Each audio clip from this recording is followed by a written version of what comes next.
अस्सलाम वालेकुम। उम्मीद करती हूँ आप लोग ठीक ठाक होंगे, खैरियत से होंगे। आज जनाब मैं बना रही हूँ सब लोगों का फेवरेट कीमा करेले। हर किसी को पसंद होता है और बड़े ही ज़ौक़ व शौक़ के साथ हर घर में बनाया जाता है। आज मैं जनाब काफ़ी अरसे बाद कीमा करेले बना रही हूँ। थोड़ा सा डिफरेंट तरीके से बनाया है। उम्मीद करती हूँ आपको बहुत पसंद आएगा। इंतहाई मज़ेदार बना था, शक्ल भी देखने में बहुत खूबसूरत थी जैसा कि आप देख रहे हैं। तो आइए फिर ज़रा सी भी देर किए बगैर शुरू करते हैं और बनाते हैं कीमा करेले।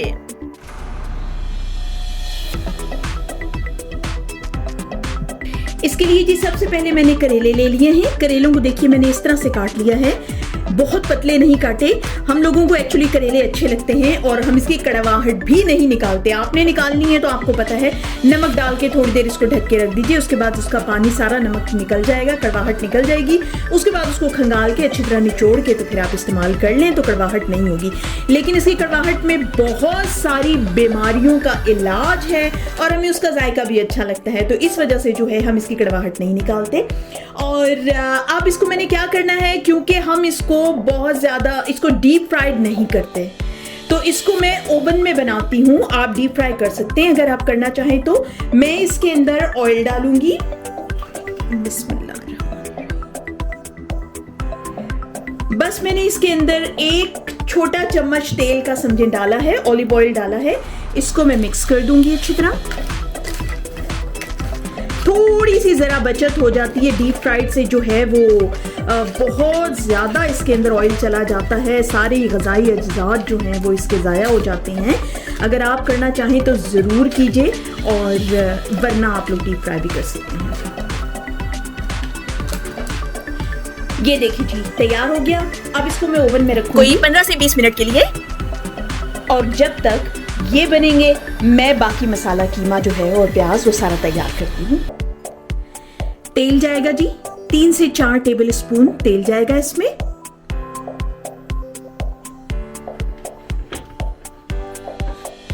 ये जी 3 मीडियम साइज के प्याज हैं जो इसमें जाएंगे। बिस्मिल्लाह।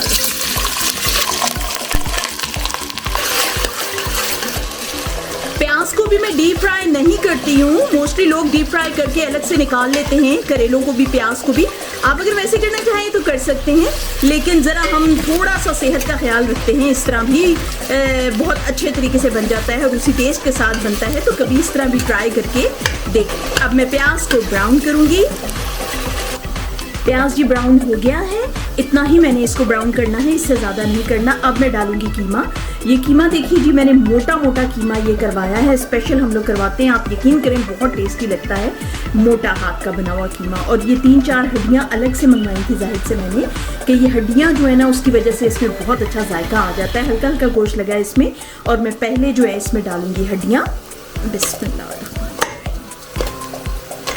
थोड़ा सा इनको भूनूंगी और उसके बाद मैं ज़रा कीमा डालूंगी। जी हड्डियाँ मैंने अच्छी तरह ब्राउन कर ली हैं। अब इसके अंदर जाएगा जी हमारा कीमा।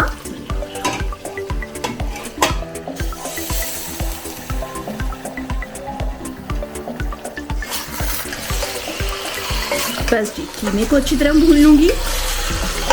ये कीमा है जी 1 किलो।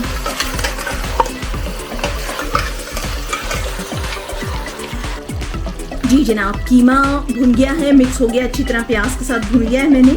अब इसमें मैं डालूंगी 2 चम्मच लाल मिर्च, 1 चम्मच जाएगा इसमें धनिया पाउडर, और 1 चम्मच इसमें जाएगा ज़ीरा पाउडर, और 1.5 चम्मच इसमें मैं डालूंगी नमक का। आप अपने हस्बे जायका नमक डालें।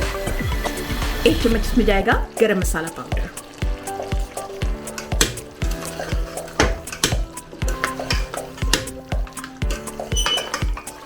जी 5 से 7 मिनट में इसको भूनूंगी अच्छी तरह से, कि इसकी तरी ऊपर आ जाए और ज़रा कीमा अच्छी तरह भून जाए मसालों के साथ। उसके बाद मैं आपको दिखाती हूँ।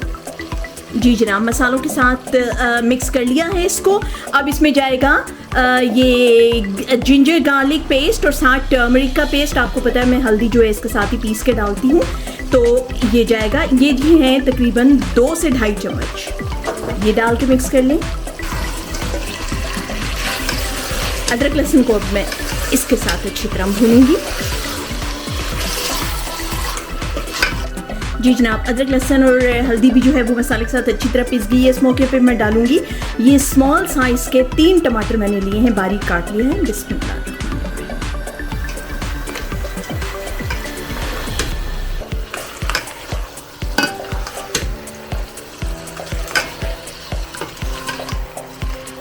अब टमाटर जो हैं वो थोड़े से गल जाएं, इसके लिए जो है मैं इसको ढक के रख दूंगी तकरीबन 5 मिनट के लिए। उसके बाद खोल के दिखाती हूँ आपको।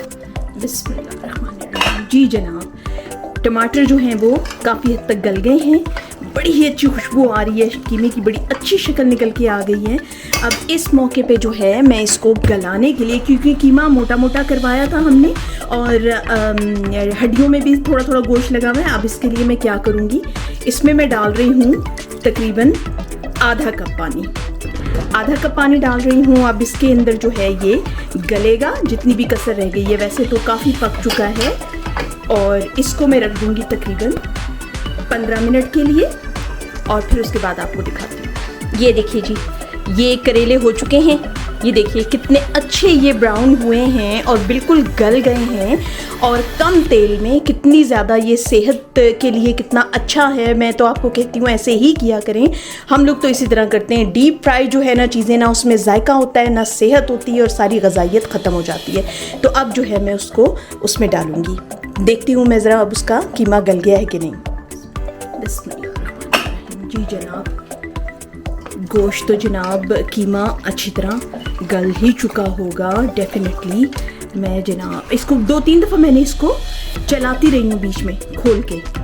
मैं ज़रा इसको चेक कर लूँ कि ये गल गया है कि नहीं। जी जनाब, कीमा बिल्कुल गल गया है माशाल्लाह। अब इसके अंदर टाइम आया है करेले ऐड करने का। जी जनाब, ये देखिए करेले इसमें जाएंगे। देखिए अब इसमें बिल्कुल कोई चिकनाई नहीं है। देखिए वरना जब डीप फ्राई किया हुआ हो तो प्लेट पूरी ऑयल से भर जाती है, चाहे आप कितना भी उसको छान लें वो जनाब ठीक नहीं होती। वो जनाब भरी रहती है, तेल उसके अंदर जज्ब हो जाता है क्योंकि सब्ज़ी के अंदर तेल ज़्यादा जज्ब होता है, आपको पता है। अब ये देखिए ये गले हुए हैं करेले बिल्कुल। और अब जो है मैं इसको सिर्फ़ और सिर्फ 5 मिनट के लिए रखूँगी ढक के, कि ताकि करेलों के अंदर मसाला सारा जज्ब हो जाए। और उसके बाद सालन मेरा तैयार है। जी जनाब, बस मैंने 5 मिनट के लिए इसको हल्का सा भुना है और हल्की आंच पे रखा है ढक के। तो करेले जो हैं उनमें अच्छी तरह मसाला मिक्स हो गया है। अब इसके अंदर जनाब मैं डालूंगी हरा धनिया, हरी मिर्ची।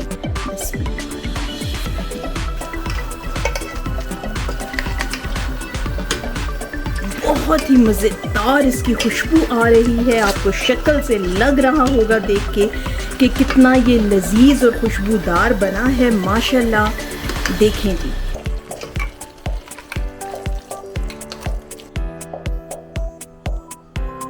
बस जी इसको अब मैं करूँगी डिश आउट। ये देखिए जी, माशाल्लाह माशाल्लाह बहुत ही लजीज बना है। मैंने इसको चख के भी देख लिया है और इसकी खुशबू से पूरा घर महका हुआ है। भूख और ज्यादा चमक गई है। आपको ये व्लॉग मेरा पसंद आया हो तो मेरे चैनल को जरूर सब्सक्राइब कीजिए, लाइक कीजिए, शेयर कीजिए। कमेंट में लिखना मत भूलिए कि आपको मेरा व्लॉग आज का कैसा लगा। और नेक्स्ट वीडियो तक के लिए इजाजत दीजिए। अल्लाह हाफिज।